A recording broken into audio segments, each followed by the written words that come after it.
যে কোনো রাষ্ট্রে সুশীল সমাজকে জাতির বিবেক বলা হয়, কিন্তু যখন সেই বিবেকই নিরপেক্ষতা হারায় তখন প্রশ্ন ওঠে তাদের ভূমিকা কতটা জনস্বার্থে আর কতটা অবস্থান নির্ভর।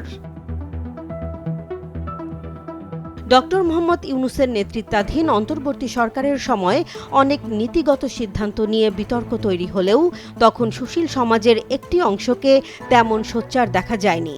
সেন্টার ফর পলিসি ডায়ালগের ফেলো দেবপ্রিয় ভট্টাচার্য পরবর্তীতে জ্বালানি নীতির সমালোচনা করলেও দায়িত্বশীল অবস্থানে থাকার সময় তার নীরবতা নিয়েই এখন প্রশ্ন উঠছে।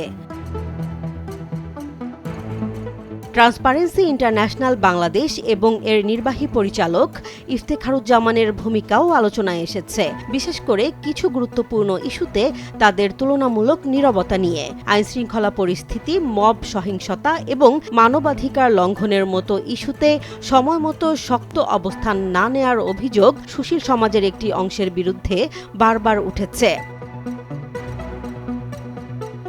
তবে সবাই একরকম নন। শাহদিন মালিক ও আনু মোহাম্মদের মতো কিছু ব্যক্তি শুরু থেকেই নীতিগত প্রশ্নে স্পষ্ট অবস্থান নিয়েছেন।